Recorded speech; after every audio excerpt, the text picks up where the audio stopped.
इस दुनिया में कुछ ऐसे राज हैं जो सामने न आए तो ही अच्छा है। कुछ शक्तियां ऐसी हैं जिन्हें हम देख नहीं सकते पर महसूस जरूर कर सकते हैं। क्या आपको पता है कि यह भयानक काली शक्ति काल त्रिगोरी हर 100 साल में सिर्फ अप्रैल के महीने में जागृत होती है, और अगर यह जाग जाए तो सब कुछ तबाह हो जाता है।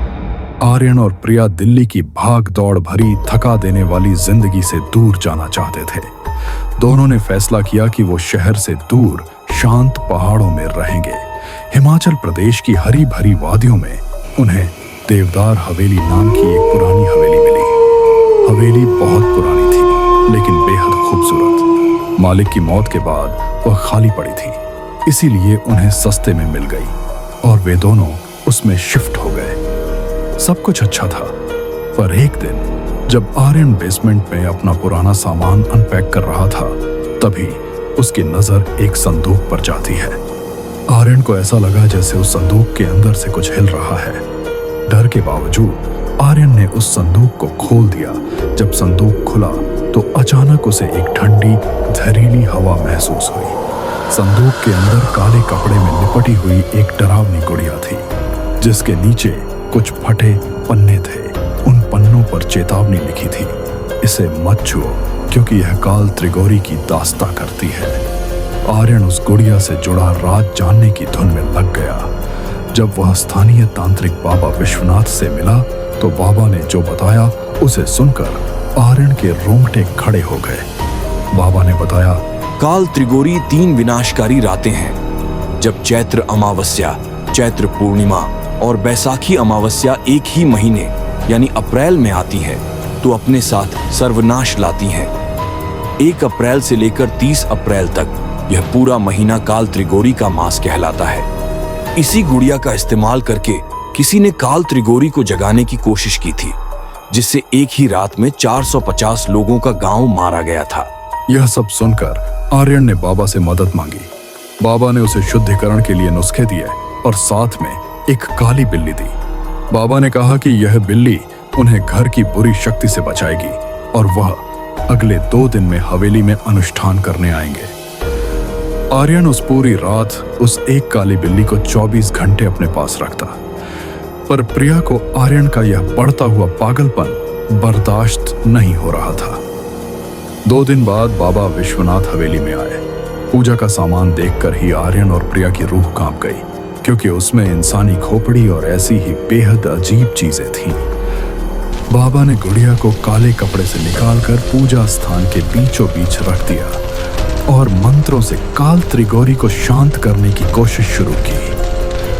पूजा शुरू होते ही आर्यन को बहुत तेज दर्द में किसी की चीखें सुनाई देने लगी। तभी आर्यन और प्रिया ने देखा कि गेट की दीवार के अंदर से एक बहुत ही डरावनी परछाई निकली है जो उनकी तरफ आ रही है। जैसे जैसे वह परछाई पास आ रही थी, घर की सारी लाइट्स अपने आप फूटती जा रही थीं। तभी एकदम से बहुत तेजी से दरवाजा खुला और वह परछाई घर के अंदर आकर हवा में कहीं गायब हो गई। घर की सारी चीजें हिलने लगी। तभी वह एक काली बिल्ली अचानक हवा में उछली और न जाने उसे कोई नोच काट कर वहीं मर डाला। प्रिया को अपनी आंखों पर विश्वास नहीं हो रहा था। उसे लगा कि यह सब उस गुड़िया की वजह से हो रहा है, इसीलिए उसने हड़बड़ी में बिना काले कपड़े के उस गुड़िया को उठाया और उसे काटकर आग में जला दिया। यह देखते ही बाबा विश्वनाथ कांप उठे। उन्होंने चिल्लाकर कहा कि काल त्रिगोरी से ऐसी छुटकारा नहीं मिलेगा, और बिना कपड़े के गुड़िया को छूकर प्रिया ने अपने पूरे परिवार को संकट में डाल दिया है। अब उन्हें कोई नहीं बचा सकता। बाबा पूजा बीच में छोड़कर डर के मारे वहां से भाग गए। आर्यन और प्रिया उस रात सो नहीं पाया, क्योंकि उसे बार बार वही परछाई दिख रही थी जो धीरे धीरे और ज्यादा डरावनी होती जा रही थी। अगली सुबह उसे प्रिया के चीखने की आवाज आई। जब वह उसके पास पहुंचा तब प्रिया ने बताया कि पिछली रात उसके भाई बहन कार एक्सीडेंट के उस हादसे में मारे गए। आर्यन समझ गया था कि यह सब काल त्रिगोरी की वजह से हो रहा है। कुछ ही देर में उसे एक और खौफनाक खबर मिली। जो बाबा विश्वनाथ उनके घर पूजा करने आए थे, उन्हें भी किसी ने कब्रिस्तान में बेरहमी से मारकर छोड़ दिया था। आर्यन ने डर से आंखें बंद कर ली। जब उसने आंखें खोली तो देखा कि जलाई हुई गुड़िया वापस से जुड़ गई है और संदूक के ऊपर बैठकर उसे घूर रही है। तभी फिर से उसे प्रिया के चीखने की आवाज आई। जब वह कमरे में गया तो उसने देखा कि प्रिया के हाथ में एक चाकू है और उसके ठीक पीछे वही भयानक परछाई है। प्रिया आर्यन को देखकर पागलों की तरह हंस रही थी। इससे पहले कि वह कुछ समझ पाता, प्रिया उसकी तरफ झपटी। गांव वालों को कई देर तक उन दोनों के चीखने की आवाज आई। जब वे उनकी मदद करने पहुंचे तो उन्होंने देखा कि हवेली खुली पड़ी है और हवेली की सारी दीवारों पर खून से केवल एक ही शब्द लिखा था, काल त्रिगोरी। जब गांव वाले हवेली के बेसमेंट में गए तो उनके रोंगटे खड़े हो गए, क्योंकि आर्यन और प्रिया दोनों पति पत्नी घर की बेसमेंट में बेजान पड़े थे।